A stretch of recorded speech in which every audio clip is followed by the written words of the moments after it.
Here is a look at your gap and go trades for the week of September 9th through the 13th. I will go over price targets, have a gap recap from September 2nd through the 6th, and also update the chart. Hi everyone, it's Dow on the Dow. First up is NIO. We ended the week at $5.02, up 3.51%. To the north side takes us back to the middle of the trend and resistance, and a potential take profit area at $5.12. Above that, $5.33, $5.44, and $5.53. To the south side, at -2 standard deviations and one level of support and a potential buy-in area, $4.92, $4.81, and $4.71. Looking left, there's a gap that opened up on Friday, and it will take us down to $4.85. Switch this to red to indicate a gap to the downside. And we are basically going to retrace back to the same level here if we go down back to 485. And this gap that developed on roughly Tuesday the 16th is no longer in play. We are done with that to the upside at $4.88. That's where we touched right here. I will clean that up right there. And then this gap opened up. But right now we are in an upward channel on the 5-minute time frame. So we could go down and begin this closure here at 490, and that closes out at 485 once again. And we are still tracking this gap to the upside. We have no idea when it's going to touch. So I will just extend this into the upcoming week. Again, I'm tracking from here to here. And it is within the -2 and 2 standard deviations for as far as right now. So the potential to touch is there. And then if we do, I will expect a pullback. And that's why we could potentially touch this gap to the downside. And we had this gap that's still in play as well to the downside at $4.17. And then we have this gap that's still an open wound that will take us down to $3.95 and then down here at $3.70. But we are not in the channel, not in the zone, not even close. We are moving farther away from those gaps to the south side. And we ran off of earnings here. Reported $2.4 billion. The estimate was $2.405 billion, down $5.394 million, but still doing better than in the past. And a nice upward channel there. And the 1-year price target is now $6.73, which represents a 34% return from where we are. Now, I also want to mark out one other thing. And for this upcoming week, this is now the middle of the trend. So I'm going to mark that in yellow and see if this becomes our target if we go sideways. And that is it for NIO. And note, I did see price at $3.70 on the 28th at the end of the day. The next one is Nike. Let me reset that. First, your price targets. We are at $80.63, down 0.25%. To the north side takes us to $81.44, $81.91, $82.37. The baseline, which we are very close to, is at $80.50, $79.59, $79.12, and roughly $78.65. And there are many levels of support and resistance within this channel, -2 and 2 standard deviations. Turn on your Bollinger Bands, your VWAP, draw out your trend lines, play your patterns, and you can see more things happening within the zone here. This gap looks like we are still in play to the downside at $78.69. Right? If we continue our downward trend, that could touch at the end of the week. But this thing is going to whip you around all over the place. Oops. Command Z to reset. And then we've got a channel to the upside that we are not in yet, but if we reverse, that will take us all the way up to 94.27. And so this gap is still in play, and we've got many other gaps in play to the downside as well. But we are not in the channel, not in the zone, not even close, but just something to be aware of.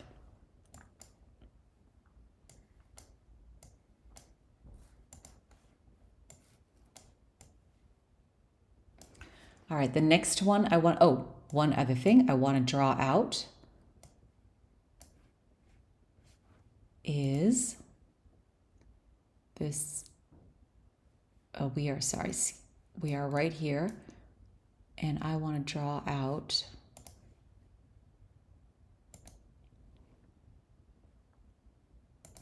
that I accidentally drew, just delete it. So the middle of the trend and the baseline is roughly 80-49, 80-50-ish, as I mentioned. Turn on the magnet. Okay, so 80-49. And we are in a downward channel though. Oh, wait a minute, I drew that on the wrong spot. Oh no, this is the upcoming week, yeah. Through the 13th. Okay, I did that correctly. So now I want to go to CVS, option R, to reset. First, your price targets. So we ended the week at $57.75, down 0.55%. 58.20 takes us back to the middle of the trend and resistance, and another level of resistance and potential take profit area, 59.22, 59.72, and roughly $60.25 to the south side, 57.17, 56.66, and 56.14. I will draw out the middle of the trend right here. So this was last week where we were at $56.80. So we've gone up in the middle of the trend line. So I've marked this out so we could grind through here and then eventually hit another target. So fingers crossed for that. And now, oops, that was a price. Forgot to mark that last week. So as far as the gaps, we've got a gap to be aware of to the downside. That will take us to 56.04. I have no idea where it's going to extend. That's why I have to go back and clean the charts up when they do hit as well. And then we have a gap here to the upside that will take us to 63.19, and then this bigger gap at 67.70.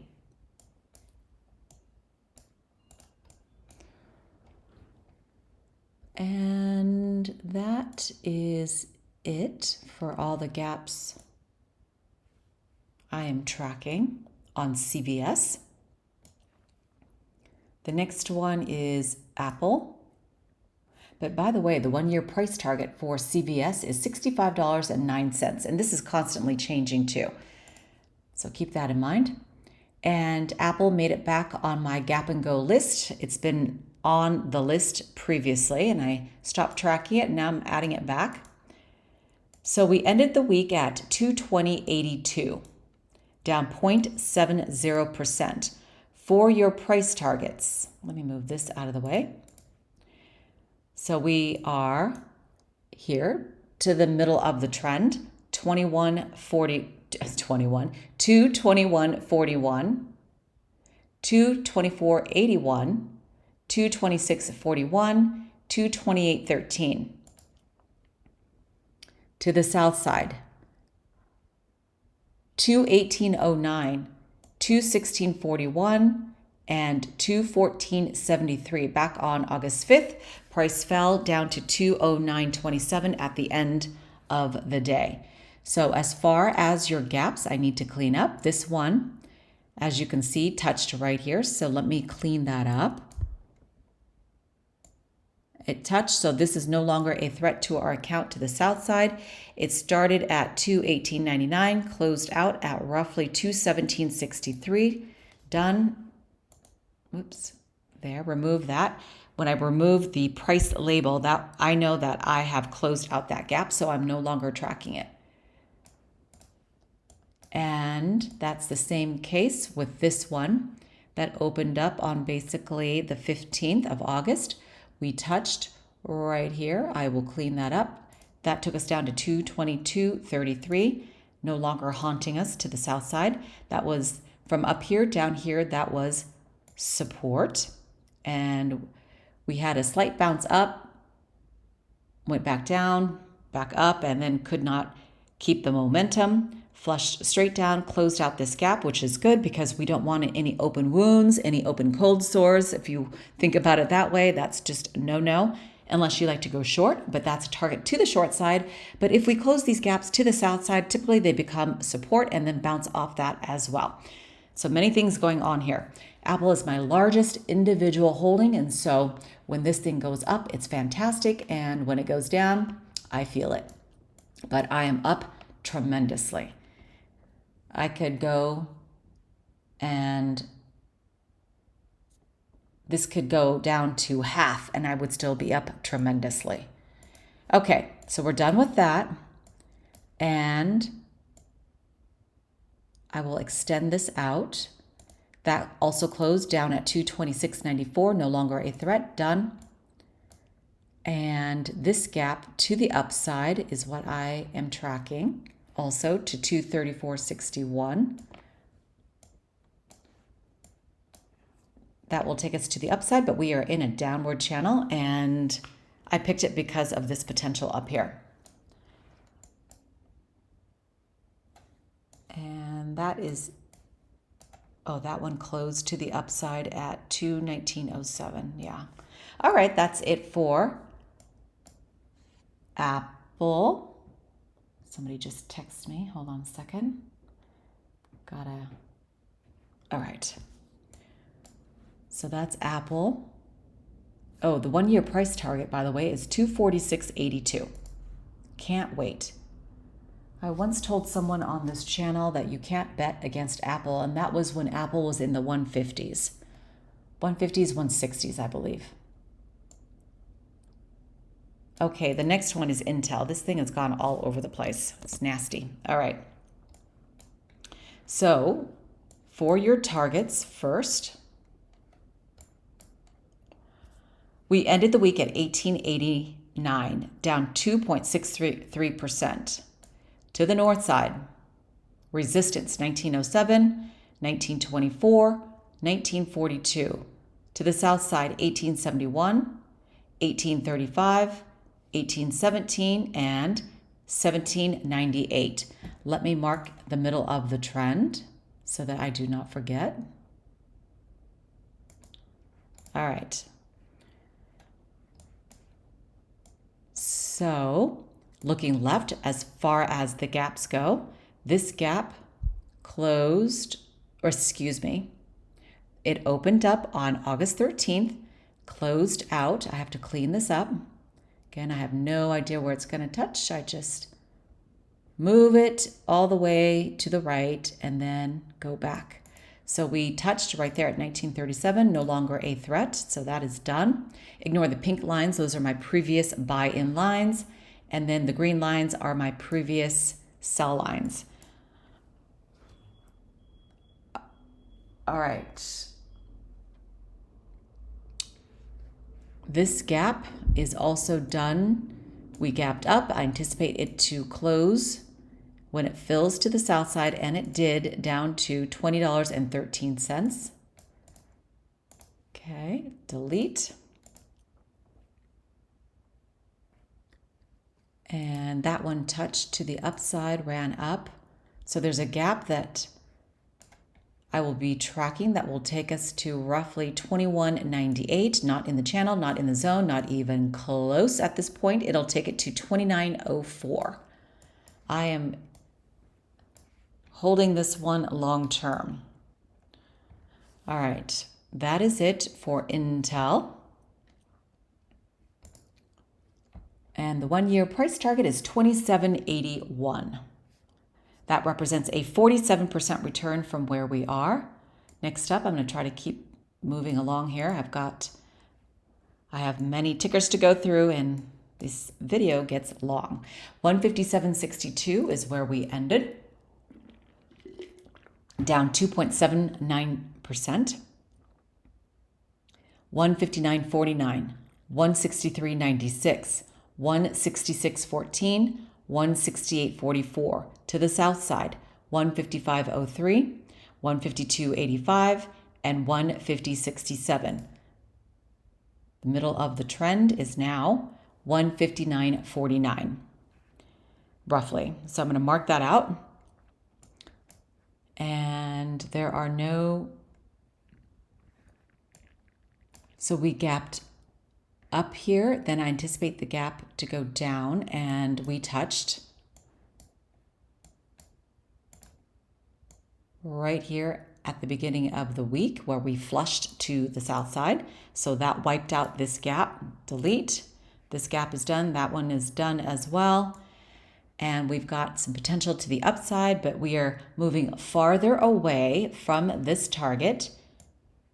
But just something to be aware of.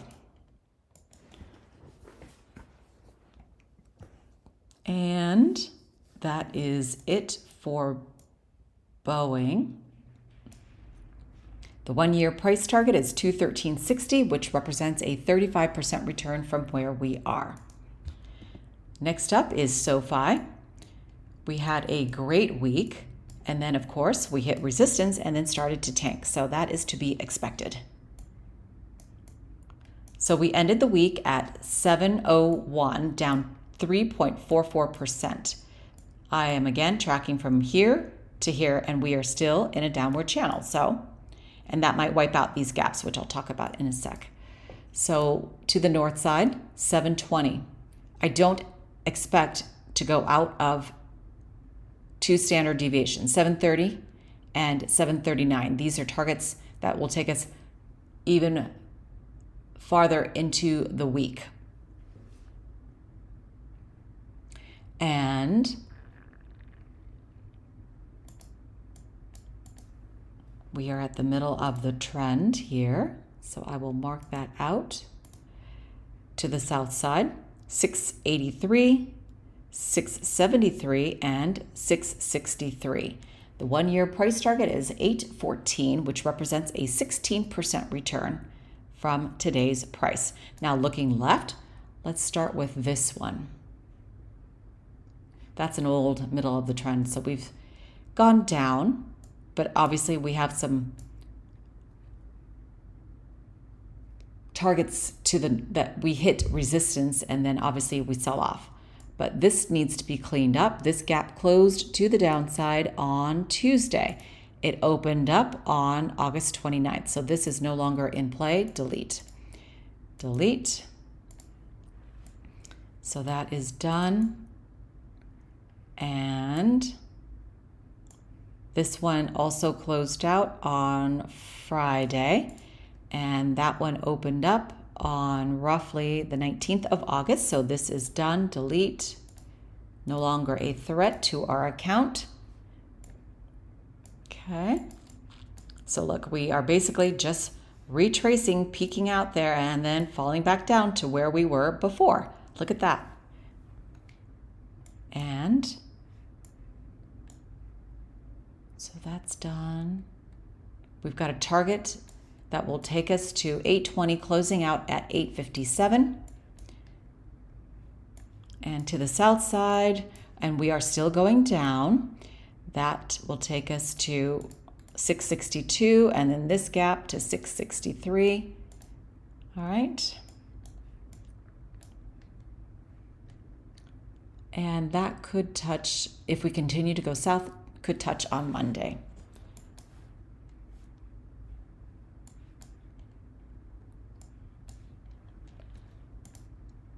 That's SOFI, and RIVN is next. Here are your targets. 1342, 1386. I should just stop there because definitely we could get to that level, even higher obviously, but if we hit the resistance, then I'll anticipate a sell-off as people take their profits and they run. They will lock in and they will leave. So these outliers are clear sell signals. 1407, 1428, 1299, 1277, that will take out that gap, and 1256. Speaking of gaps, so this one already closed. So this one will take us down to roughly 1281. And then, what is this one? I don't know how I got that.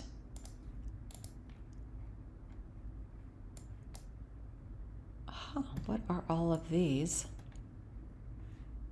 I wonder if it's from a different time frame.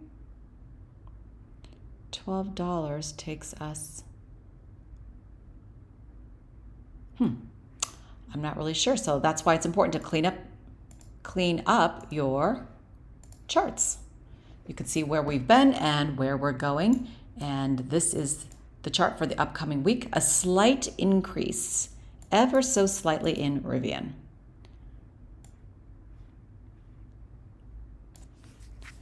Right, the next one. I've got two more. Tesla. We had a good week and then gave it all back because voila, we hit resistance. Now, first, your price targets. We ended the week at 210.73. So 222.68 is a target. 235.67, 241.50, and 248.03.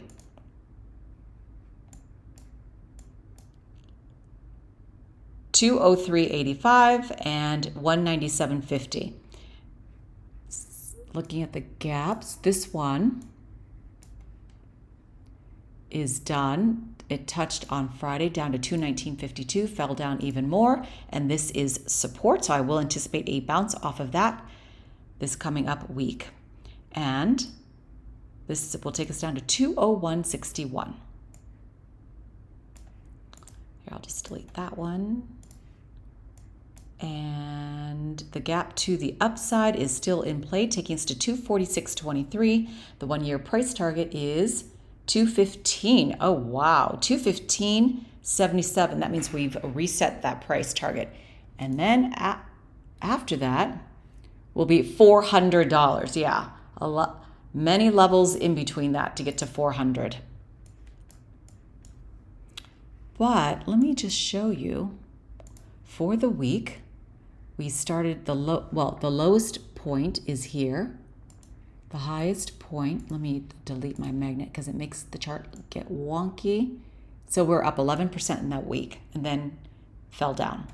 And that took us from resistance. So you know there's going to be a sell-off. You have to anticipate that. That was to the downside around 10. Well, so the price today, yeah, around 10% there.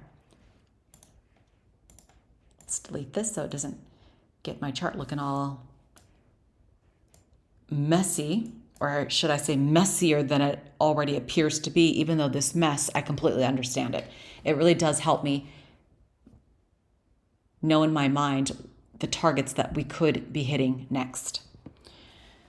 So that is it for Tesla. And obviously we have many other gaps to the upside, which I don't want to even talk about. They're not in the channel, not in the zone, not even close.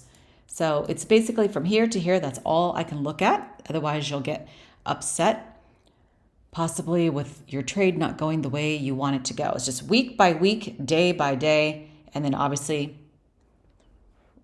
your different time frames, the 1, the 5, the 15, whatever it is that you play. So there you have it for Tesla. And now, I do want to mark out the middle of the trend is here. So we could be grinding our way in this channel for a little bit. And did I do that for RIVN? No. So this is the middle of the trend. So fingers crossed. I hope that we play this channel for the upcoming week. And what about SOFI? Yep, I did that, but I forgot to do the previous week. So forget that. Boeing, yep. Intel. I did not do Apple, so let me mark that out. CVS, Nike, and NIO. All right, so now to TSLY. I should have sold out when I could have, and I didn't because I was extremely busy this week. I had to work on a decking project that is consuming me, and I have massive cost overruns there. I had an AC problem. I had to buy a new AC, which cost, I don't know if you've ever bought a new AC, but a 2.5 ton, I think it's called a SEER, is $4,300. My deck will cost me roughly, I think by the time I'm done, between $4,000 and $5,000. And what else? I think that's it, but it's been consuming me. And then I've had another project that I will work on, that I was working on, I should say, and maybe I'll talk about that later. But my goodness, it's been crazy busy. So now I want to mark this out before I forget. Okay, the middle of the trend and now is now 1285. So I'm hoping we grind along this channel this upcoming week, or at least hit it. Hit this as resistance. Yeah, when I have projects, my projects tend to be big ones, and I expect that. I spend, oh my gosh, tons of money a year doing improvements on my rentals. But that's why you have to have deep pockets and lots of reserves so that it doesn't wipe you out financially if you are getting into rentals.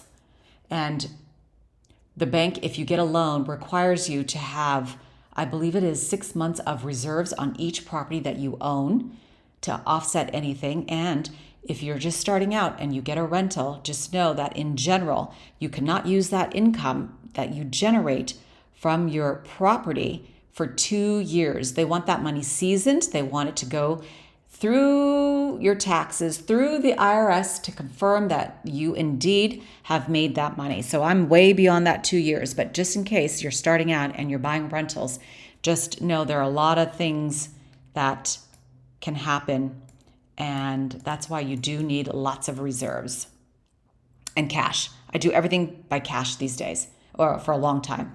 But I do charge everything on my credit card, so I get points and then I pay it off. I have not had, I have not paid interest for I don't even know back when, but I don't do that. Okay, I digress. TSLA, middle of the trend, roughly 1285, and that's resistance and a potential take profit area.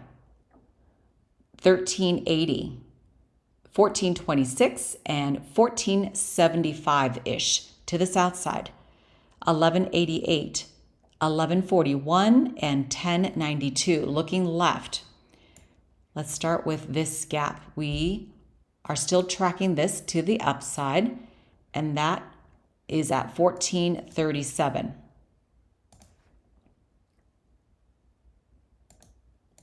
Change it out to green. Again, I can't stand what TradingView did. They changed the program, so I used to be able to just hit this and it would keep the color code, everything that I had previously. Now everything just goes to blue. Drives me batty. So that's to the upside, and this gap opened up. We flushed down. That means there is a potential to the upside on this one as well.